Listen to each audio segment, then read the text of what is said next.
पाव भाजी आ गए रे भाई। बम्बई की मशहूर पाव भाजी अपने गांव आ गए भाई। आ जाओ भैया। ए भैया बताओ। हाँ भाई साहब बताओ कितनी प्लेट लगा दूं। ए भाई अकेला आया हूँ तो एक ही प्लेट लगाओगे ना यार। और सुनो जरा एक बात तो बताओ, तुम्हारा ठेला तो यहाँ कई सालों से देख रहा हूँ मैं, फिर तुम्हारी पाव भाजी बम्बई कब होकर आ गई भाई? अरे भैया पाव भाजी नहीं बल्कि मैं होकर आया हूँ बम्बई। वहाँ पूरे 6 महीने एक होटल में काम सीखा। और काम क्या, सच बोलूं तो पूरा दिल लगा कर ये पाव भाजी बनाना ही सीखा मैंने। आपने मेरे बाबा को देखा होगा यहाँ पर ठेला लगाते, मैंने तो बस अभी अभी काम संभाला है। हाँ हाँ जानता हूँ तुम्हारे बाबा को, भोला यही नाम है ना उनका। कई बार खा के गया हूँ उनके हाथ की बनी पाव भाजी, और मुझे तो उन्हीं के हाथों वाला स्वाद चाहिए भाई। ये बम्बई मुंबई का मुझे कुछ नहीं पता। आप बिल्कुल भी चिंता ना करो भैया, ऐसी पाव भाजी खिलाऊंगा आपको कि हर रोज आओगे मेरे ठेले पर। ये लो खा के देखो, और जो मेरी बात गलत हो तो कहना। इतना कहकर शंकर ने उस ग्राहक की तरफ गर्मा गर्म पाव भाजी की प्लेट बढ़ा दी और फिर, हाँ भैया अब बोलो मजा आया कि नहीं? अच्छी थी, पर ईमानदारी से बताऊं तो तुम्हें बम्बई जाने के बजाय अपने बाबा से ही पाव भाजी बनाना सीखना चाहिए था। वैसे अभी भी कुछ बिगड़ा नहीं है, वापस से वही स्वाद ले आओ तो बम्बई से लोग यहाँ आएंगे तुम्हारी पाव भाजी खाने। अरे अरे बड़ा मजाकिया हो भैया तुम तो है। उस ग्राहक की बात पर शंकर ने ज्यादा ध्यान नहीं दिया, क्योंकि सच तो ये था कि शंकर कभी अपने गांव से बाहर गया ही नहीं, और पाव भाजी बनाना उसने थोड़ा बहुत अपने बाबा भोला से ही सीखा था। और अब भोला के बीमार पड़ने की वजह से उसे ही सारा काम संभालना था, जिसके लिए उसे मेहनत से ज्यादा तरकीबें लड़ाने में भरोसा था। क्या रे शंकर, आज भी सारी भाजी बचा लाया? क्या चक्कर है, तू ठेला लगाता भी है या नहीं? बाबा कसम से पूरा दिन खड़ा रहा धूप में, पर मुश्किल से 2-4 लोग ही खाकर गए। ऊपर से चिल्ला चिल्ला कर मेरा गला और फटेबाज जैसा हो गया। तो जरूरत क्या थी इतना हल्ला मचाने की? हैं? मैंने तुझे कितनी बार समझाया, पाव भाजी के स्वाद पर काम कर, मसालों को धीमी आंच पर भून, और सब्जियों को भी खूब अच्छे से पका है, और पाव भी रोज के रोज एकदम ताजे बनाया कर, तब जाकर लोग पसंद करेंगे तेरी पाव भाजी। ओफ ओ बाबा, जीवन भर ऐसे ही मेहनत करते रहे आप हैं, और क्या हासिल कर लिया आपने? हम हमेशा गरीब रहे और अब पहले से भी ज्यादा गरीब हैं। तो आप मुझे मेरे हिसाब से काम करने दो। मुझे पता है कि पाव भाजी कैसे बनानी है और फिर कैसे बेचनी है। हाँ कुछ नहीं जानता है तू, है? मैं देख नहीं रहा हूँ क्या? ये भाजी तूने परसों बनाई थी और आज भी पूरा का पूरा बर्तन भरा हुआ है। देख बेटा, ऐसे काम नहीं चलेगा। तो एक बार ठंडे दिमाग से मेरी बात सुन तो सही। मुझे कुछ नहीं सुनना है बाबा, मैंने सोच लिया है, मैं जा रहा हूँ शहर। अब वहीं जाके अपनी पाव भाजी बेचूंगा। भले ही कम लोग खाकर जाएं, पर वहाँ शहर में कम से कम पाव भाजी का दाम तो बढ़िया मिलेगा। भोला ने शंकर को समझाने की बहुत कोशिश की, लेकिन वो तय कर चुका था।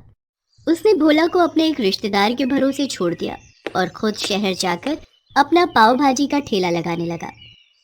शुरुआत में शंकर का अंदाजा बिल्कुल सही साबित हुआ। पाव भाजी का दाम बढ़ाने के बावजूद शहर में शंकर की अच्छी कमाई होने लगी, और इससे शंकर बहुत खुश था। फिर एक दिन, सुनिए, क्या रेट है आपकी पाव भाजी का? जी ये आपके लिए फ्री है। हैं? ऐसे कैसे? सबको फ्री में बांटते हो क्या? नहीं नहीं, सबके लिए फ्री नहीं है, बस आपके लिए ही फ्री है। अच्छा, और मुझ पर इतनी मेहरबानी किस लिए? मेहरबानी जैसी तो कोई बात नहीं है मैडम जी। वो क्या है कि मैं हर रोज आपको यहाँ आते हुए देखता हूँ, और ये भी देखता हूँ कि आप कैसे उन सड़क किनारे बैठे गरीब बच्चों को मुफ्त में खाना खिलाती हैं। तो बस मैंने सोचा क्यों ना मैं भी आपके इस अच्छे काम का भागीदार बन जाऊँ।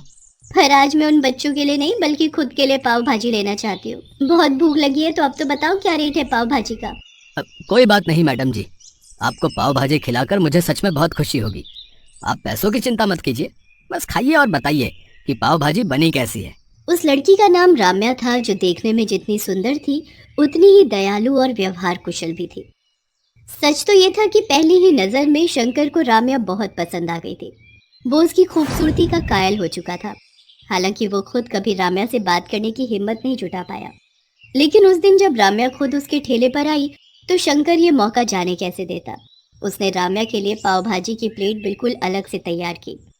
स्वाद से लेकर पाव भाजी के रंग रूप तक उसने बहुत ध्यान दिया, साथ ही मक्खन डालने में भी बिल्कुल कंजूसी नहीं की। नतीजा, राम्या को उसकी पाव भाजी बहुत पसंद आई।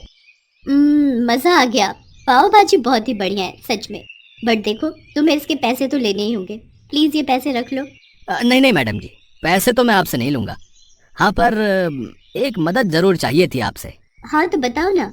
मैडम जी, मैं अपने गांव से अभी अभी शहर आया हूँ काम जमाने, तो आप अगर अपने जानने वालों को मेरी पाव भाजी के बारे में बताएं तो बड़ी मदद हो जाएगी।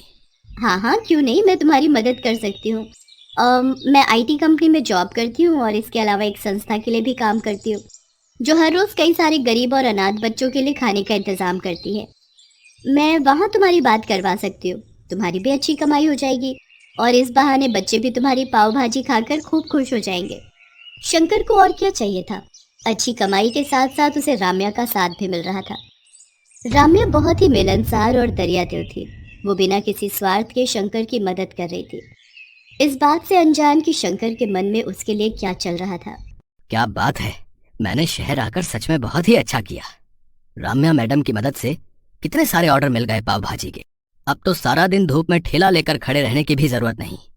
ऐसे ही चलता रहा तो बहुत जल्द मेरे दिन बदल जाएंगे और फिर मैं मैडम जी से अपने दिल की बात कहूँगा। अब वैसे उनकी बातों से तो ऐसा ही लगता है कि वो भी मुझे पसंद करती हैं। हो सकता है मेरे बोलने से पहले वो ही अपने दिल की बात कह दे हैं? शंकर इसी गलतफहमी के साथ राम्या से मिलता रहा और खूब पैसे भी कमाता रहा। वो जल्द से जल्द अमीर होना चाहता था ताकि राम्या से शादी की बात कर सके, लेकिन ये इतना आसान भी नहीं था। राम्या खुद अच्छा कमाती थी, इसके अलावा उसका परिवार भी काफी अमीर था। बातों ही बातों में शंकर ये सब जान चुका था, इसीलिए अब वो ज्यादा पैसे कमाने के लिए कुछ भी कर। राम्या सुनो, वो पाव भाजी वाला वेंडर क्या नाम था उसका? हाँ शंकर, उसे आगे से ऑर्डर मत देना। लेकिन क्यों सर, कोई प्रॉब्लम है क्या? अगर बजट का इशू है तो मैं कुछ। नहीं, प्रॉब्लम उसकी पाव भाजी में है, जिसे खाकर बच्चों को फूड पॉइजनिंग हो रही है। कई बच्चों की तो क्रिटिकल सिचुएशन है। लेकिन सर, ये सब किसी और वजह से भी तो हो सकता है। अब मुझे नहीं लगता कि शंकर की पाव भाजी में कुछ प्रॉब्लम है, क्योंकि सर मैं खुद लगभग हर रोज उसकी पाव भाजी खाती हूँ। मैंने खुद उसके पास से आई पाव भाजी का सैंपल टेस्ट किया है राम्या, और ये बिल्कुल सच है कि उसकी पाव भाजी खाने के लायक तो बिल्कुल नहीं है। राम्या को ये सब जानकर झटका लगा। उसके लिए इस बात पर भरोसा कर पाना मुश्किल था, क्योंकि शंकर राम्या के लिए हमेशा अलग से पाव भाजी बनाता था, जिसमें वो हमेशा ताज़ी सब्जियां, ताज़े पाव और सब कुछ बड़ी सफाई से डालता था। लेकिन उसके अलावा शंकर ने बाकी की पाव भाजी की क्वालिटी हद से ज़्यादा गिरा दी थी। वो बाजार उठने के बाद वहां फेंकी गई बेकार और सड़ी गली सब्जियां उठाकर ले आता और उन्हीं से भाजी बनाकर तैयार कर देता। इसके अलावा मसालों और पाव के मामले में भी हालत ऐसी ही थी, और ये सब करके वो पाव भाजी की लागत को कम कर रहा था, फिर चाहे नतीजा कुछ भी हो। शंकर को लगा कि सड़क किनारे रहने वाले गरीब बच्चे कभी उसकी पाव भाजी को लेकर किसी से भी शिकायत नहीं करेंगे। लेकिन अब सच राम्या के सामने था, जिसे जांचने के लिए राम्या ने खुद शंकर के पास से गरीब बच्चों के लिए आई हुई पाव भाजी खाकर देखी। और फिर साहब, वो अपनी राम्या मैडम कहाँ है? कई दिन हो गए वो देखी नहीं, और पाव भाजी का ऑर्डर भी नहीं आया आपकी तरफ से। पाव भाजी का ऑर्डर? बेटा तेरे पास तो पुलिस आएगी, कंप्लेन कर दी है मैंने तेरे खिलाफ। तेरी वो बकवास पाव भाजी खाकर पहले बच्चे बीमार पड़े और फिर राम्या बेचारी पिछले 4 दिनों से हॉस्पिटल में है। क्या? नहीं, ऐसा नहीं होना चाहिए सर। आप मुझे शौक से जेल भेज देना, लेकिन उससे पहले मुझे एक बार मैडम जी से मिलवा दीजिए। आपका बड़ा एहसान होगा मुझ पर। मैं एक बार उनसे माफ़ी मांगना चाहता हूँ और ये तसल्ली भी करना चाहता हूँ कि वो ठीक है। शंकर की आंखों में आंसू थे, जिन्हें देखकर एनजीओ मैनेजर का दिल पसीज गया और वो उसे राम्या से मिलवाने हॉस्पिटल लेकर गया। लेकिन राम्या ने शंकर से मिलने से साफ इनकार कर दिया। अब वो कभी उसकी शक्ल भी नहीं देखना चाहती थी, और यही शंकर के लिए उसके लालच की सबसे बड़ी सजा थी।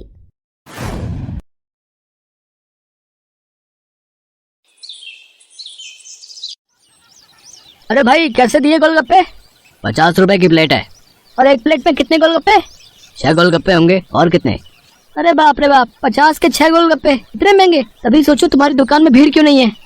मुझे फालतू की भीड़ चाहिए भी नहीं। मेरे पास वही लोग गोलगप्पे खाने आते हैं जो इन्हें खाने के लायक हैं, और तुम लगता है यहाँ नए हो। दाम पूछने से पहले ऊपर लगा बोर्ड ही पढ़ लेते। दाम और नाम दोनों लिखे हैं। मेरा नाम मशहूर है और ये मेरे मशहूर गोलगप्पे हैं। एक एक गोलगप्पा इतना करारा है कि तोड़ो तो आवाज 1 किलोमीटर तक सुनाई दे, और पानी जैसा ग्राहक चाहे। पूरे 10 तरह की वैरायटी है मेरे पास पानी की। और ये देखो, ये है मेरे गोलगप्पों की असली जान, मेरा ये खास मसाला।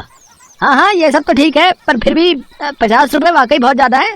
दाम तो यही है और यही रहेगा। अब तुम देख लो कि तुम मेरे गोलगप्पे खाने के लायक हो या नहीं।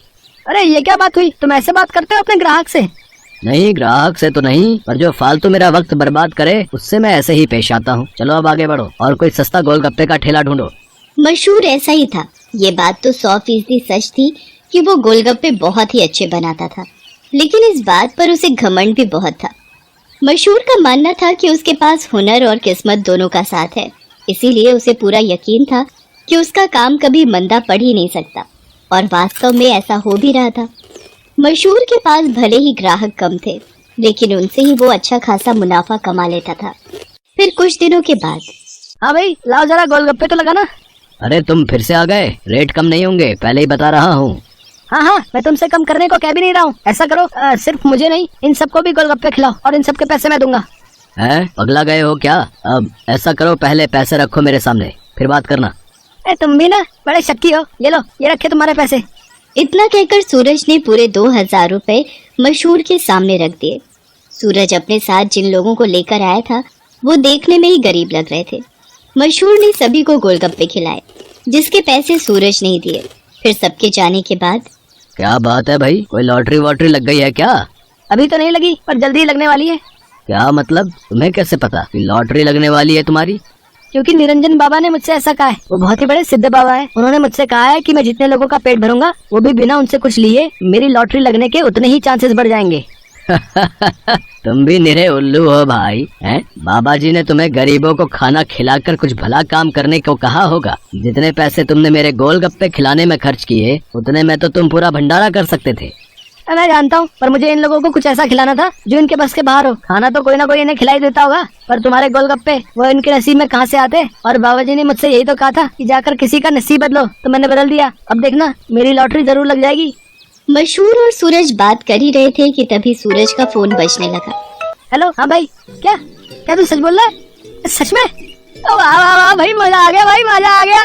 तो वहीं रुक, मैं बस वहीं आ रहा हूँ, वहीं आ रहा हूँ। अरे अरे क्या हो गया, कहाँ भागे जा रहे हो?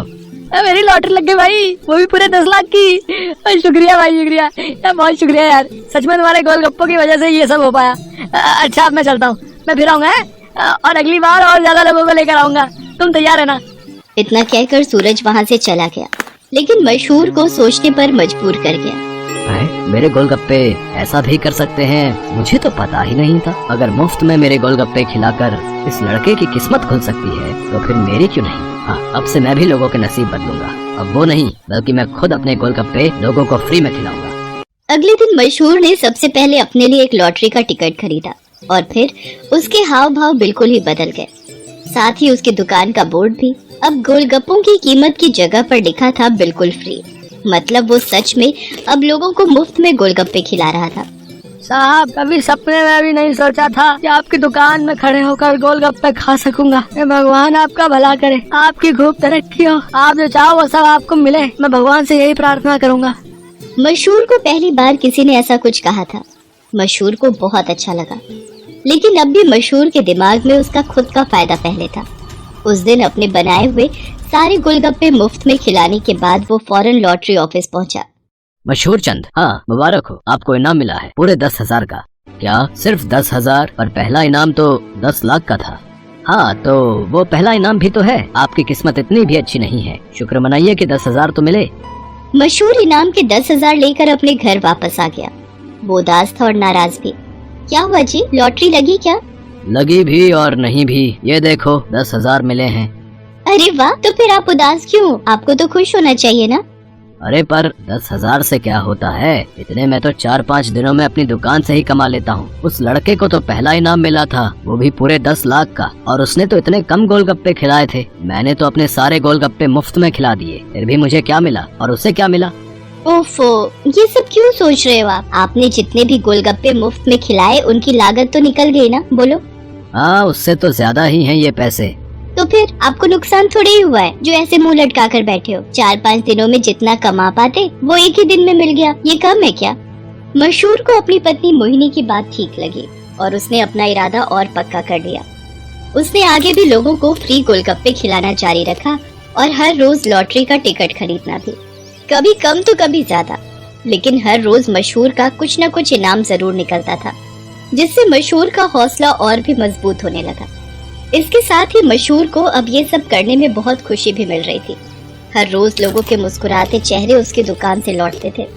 उसके गोलगप्पे न जाने कितने मायूस चेहरों की मुस्कान बन रहे थे। फिर एक दिन, अरे मशहूर भाई, ये क्या है? ये कमाल कब से हो गया? बस तुम्हारे जाने के बाद से ही। लेकिन माफ करना भाई, अब तुम फ्री में गोलगप्पे नहीं खिला पाओगे किसी को, क्योंकि ये काम अब मैं करता हूँ और लॉटरी भी मेरी ही लगती है। हाँ, तुम्हारे जितना बड़ा इनाम तो नहीं लगा अब तक, पर मुझे उम्मीद है कि कभी न कभी वो कमाल भी हो ही जाएगा। मशहूर की बात सुनकर सूरज मुस्कुरा दिया और उसने अपनी जेब से अपना विजिटिंग कार्ड निकालकर मशहूर को दिया और उससे बोला, कोई बात नहीं, ये मेरा कार्ड रख लो। अब लॉटरी का टिकट जब भी खरीदना हो तो बस मुझे फोन कर देना, ऑफिस तक आने की जरूरत नहीं पड़ेगी। सूरज के विजिटिंग कार्ड पर उसी लॉटरी ऑफिस का पता लिखा था जहां से मशहूर हर रोज लॉटरी के टिकट खरीदता था। असल में वो ऑफिस सूरज का ही था और उसी की वजह से हर रोज मशहूर का कोई न कोई इनाम जरूर निकल रहा था। कार्ड देखते ही मशहूर सारी बात समझ गया। उसने सूरज के सामने हाथ जोड़ते हुए कहा, मैं ये बिल्कुल नहीं पूछूंगा कि तुमने ये सब क्यों किया, क्योंकि शायद मैं जानता हूँ। बहुत बहुत शुक्रिया भाई, मुझे ये एहसास कराने के लिए कि ज्यादा पैसे कमाने से जरूरी है दुआएं कमाना, लोगों को खुशियाँ बांटना, जो मेरे गोलगप्पे बहुत आसानी से कर सकते हैं। इसके बाद मशहूर ने कभी लॉटरी का टिकट नहीं खरीदा, बल्कि वो फिर से अपने गोलगप्पे बेचने लगा। लेकिन उसके गोलगप्पों का दाम पहले से बहुत कम था, जिसकी वजह से अब हर कोई उसके स्वादिष्ट गोलगप्पों का मजा ले पा रहा था। अब भले ही मशहूर के गोलगप्पे थोड़े सस्ते थे, लेकिन ग्राहक पहले से कहीं ज्यादा थे। मतलब मुनाफा भी पहले से ज्यादा ही था। इसके साथ ही मशहूर ने फ्री गोलगप्पे खिलाना भी नहीं छोड़ा। आखिर के 10-20 गोलगप्पे वो जरूर गरीबों को मुफ्त में खिलाता था, क्योंकि अब उसे गोलगप्पों के साथ साथ खुशियां बांटने की भी आदत जो हो गई।